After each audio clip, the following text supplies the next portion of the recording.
अस्सलाम वालेकुम नाज़रीन। आज हम एक नहायत दिलचस्प मौजू पर बात करने वाले हैं, नस पर नस चढ़ जाना।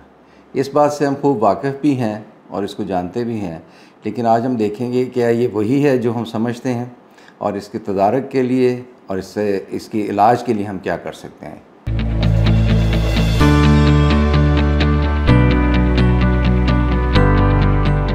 नाज़रीन, मेरा नाम डॉक्टर आसिम अला बख्श है और मैं स्पेशलिस्ट फैमिली फ़िज़िशियन हूँ।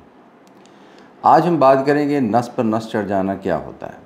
हम में बहुत से लोग इस कैफ़ियत से, इस तजर्बे से गुज़रे भी हैं, इसको समझते भी हैं, लेकिन सवाल ये है कि क्या आप जानते भी हैं कि ये हकीकत में क्या होता है। ये हम इस मौजू पर बात करेंगे और इसके तदारक का, इसके हिफाजती इक़दामात का, ये तमाम बात होगी।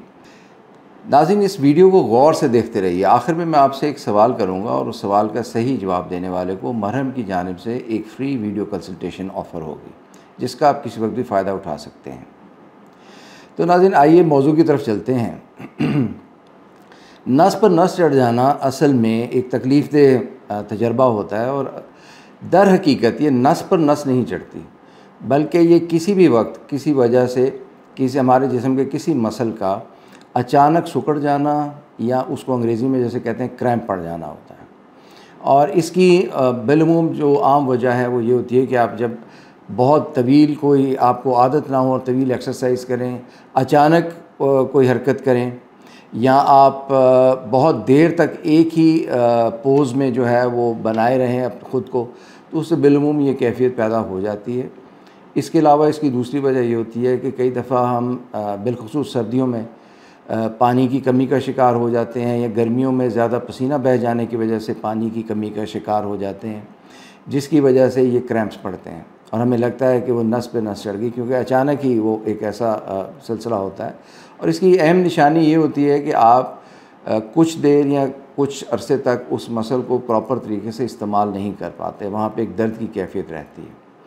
इसके अलावा कुछ दवाएँ हैं जिसकी वजह से ये कैफ़ियत हो सकती है। मसलन ये कि आप अगर ब्लड प्रेशर के लिए डायरेटिक्स वगैरह ले रहे हैं, यानी पेशाब आवर दवाएँ ले रहे हैं, उसकी वजह से भी जो है नमकियात की कमी, मसलन कैल्शियम की या मैग्नीशियम की, पोटेशियम की कमी होती है, उस वजह से ये हो सकता है।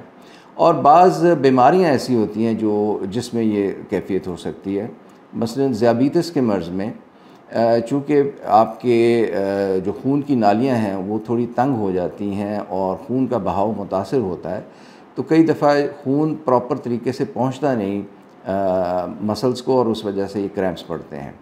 और इसके अलावा ये है कि बाज़ दफ़ा जो आपकी नर्वस सिस्टम में, आपकी जो स्पाइनल कॉर्ड है, रीढ़ की हड्डी में कोई मसला होता है, जिसकी वजह से नर्व्स कंप्रेस होती हैं और उससे भी ये कैफ़ियत पैदा हो सकती है।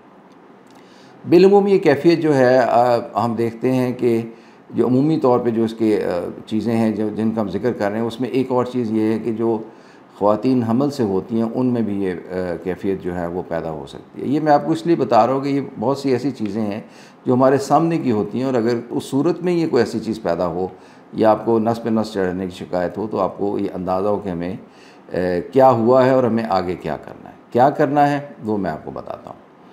एक तो ये है कि बिलअमूम जो अपनी रोज़मर्रा ज़िंदगी है उसमें पानी की मिक़दार सही रखें। 6 से 8 गिलास पानी रोज़ पिएँ।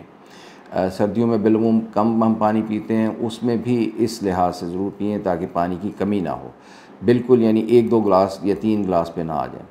दूसरी चीज़ ये है कि आप जब भी रोज़ाना की अपनी एक्टिविटी करें तो अपने मसल्स को थोड़ा स्ट्रेच करते रहा करें। रोज़ाना कुछ ना कुछ फ़िज़िकल एक्टिविटी अपनी रखिए, ताकि जब आप ऐसा ना हो कि अचानक आप उठें या करवट बदलें या आप चलें या दौड़ें तो आपको जो है ये शिकायत पैदा हो।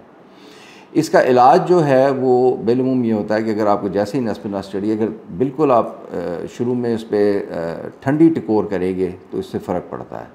अगर थोड़ी देर हो जाए तो आप गर्म टिकोर भी कर सकते हैं। इसके अलावा पानी पिएँ, जैसे हम शुरू से बात कर रहे हैं, पानी पीने से ये बेहतरी होती है।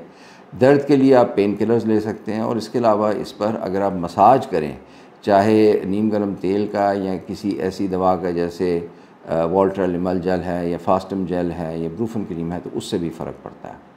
सवाल ये है कि डॉक्टर के पास कब जाना है। डॉक्टर के पास उस सूरत में जाना है अगर ये दर्द ज़्यादा बढ़ जाए, काबिल बर्दाश्त ना रहे, या ये वाक़या बार बार होने लगे, हर दूसरे तीसरे दिन जो है ये क्रैम्प्स पड़ने शुरू हो जाएं, या आप किसी ऐसे मर्ज़ का शिकार हों जैसे ज़ियाबीतस है या थायराइड का मर्ज़ है या जिगर का मर्ज़ है या गुर्दों का मर्ज़ है, उस वक्त डॉक्टर से रब्ता करना ज़रूरी होता है।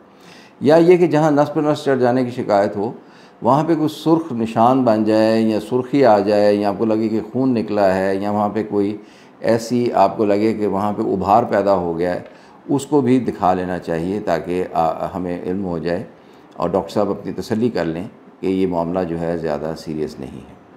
अगर ये हम सब काम करें और मुहतात रहें, अपनी रोज़मर्रा ज़िंदगी एक्टिव रखें, तो ये नस पर नस चढ़ने के जो वाक़यात हैं इन्हें हम कम से कम सतह पर रख सकते हैं। नाज़रीन, जैसा कि इस वीडियो के आगाज़ में मैंने आपसे कहा था कि आखिर में एक सवाल होगा, तो अब वो सवाल का वक्त आ गया।